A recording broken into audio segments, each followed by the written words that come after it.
लिंग पुराण में 7 गलतियां बताई है व्यक्ति को बर्बाद होने की।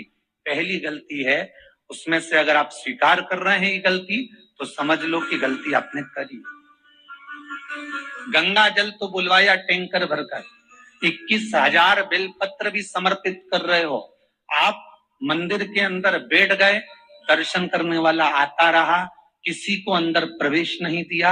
आप गंगा जल चढ़ाते रहे, आप बेलपत्र चढ़ाते रहे, आप स्वयं पूजन करते रहे, और दूसरा व्यक्ति ना जाने किस भाव से, किस रूप में आकर भगवान की सेवा करना चाहता था। पंडित जी ने आपके चक्कर में उसको जल नहीं चढ़ाने दिया, पंडित जी ने आपके चक्कर में उसको बेलपत्र नहीं चढ़ाने दिया। पहली गलती यह हो गई कि भगवान के भक्त को भगवान से दूर कर दिया गया। अब दूसरा कारण, भगवान की जब पूजन कर रहे हो, 21,000 बेलपत्र चढ़ा रहे हो, गंगा का जल चढ़ा रहे हो, चंदन चढ़ा रहे हो, अबीर चढ़ा रहे हो, गुलाल चढ़ा रहे हो, तो तुम्हारे भीतर ये अहंकार, जब तुम पूजन करके उठो तो उठते समय तुम्हारे भीतर अभिमान नहीं होना चाहिए कि मैंने जो अनुष्ठान करा उसके बराबर कोई नहीं कर सकता। तीसरा कारण कहा कि भगवान की सेवा तो आप कर रहे हो, भगवान की चाकरी में तो आप लगे हो, भगवान की आराधना भी कर रहे हो, दिया भी लगा रहे हो, धूप बत्ती भी लगा रहे हो, स्नान भी करा रहे हो, पंचामृत स्नान भी करा रहे हो, सारी पूजन अर्चना सब तुम कर रहे हो।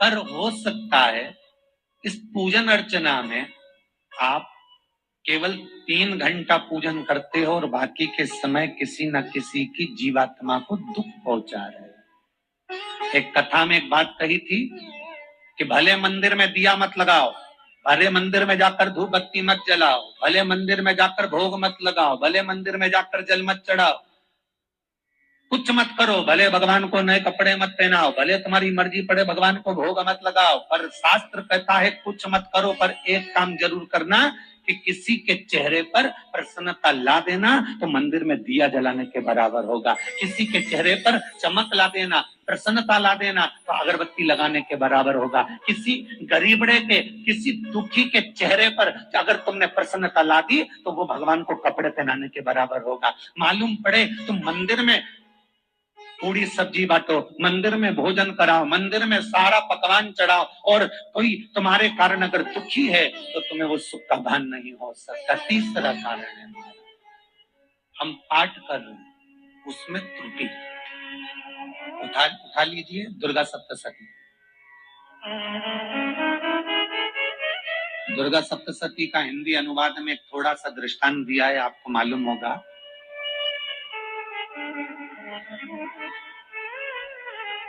एक जजमान सप्तशती का पाठ कराते थे नवरात्रे में। नवरात्रे पूरे होते थे और उनकी पत्नी मर जाती थी।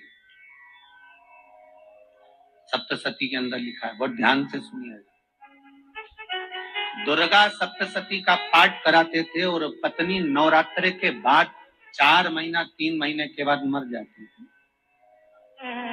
बहुत दुखी था सेठ।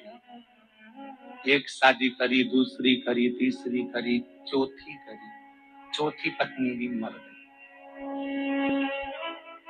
बहुत दुख हुआ। आज वो गुरुजी के पास चले गए, गुरुदेव, गुरुजी, गुरुदेव, गुरुदेव। गुरुजी बोले क्या हो गया? सेठ जी बहुत दिनों के बाद आ रहे हो, क्या बात है गुरुदेव? मेरे को एक बात समझ में नहीं आती कि मैं नवरात्रे में सप्तशती का पाठ कराता हूँ, देवी जी का यज्ञ करवाता हूँ, माता रानी को चुनर पहनाता हूँ, उनको सुंदर बिछुड़ी, पायल, चुनरी सब पहनाता हूँ, कन्याओं का भोजन करवाता हूँ, भंडारा करवाता हूँ, जवारे बोता हूँ, अखंड ज्योत लगाता हूँ, पर नवरात्रि जैसी पूरी होती है उसके 2 महीने 3 महीने बाद मेरी पत्नी क्यों मर जाती? 4 पत्नियां मेरी मर चुकी हैं, 5वीं मैंने शादी करी है। गुरुदेव आप कृपा करिएगा, कुछ तो बता दीजिए, कुछ करुणा कर दीजिए।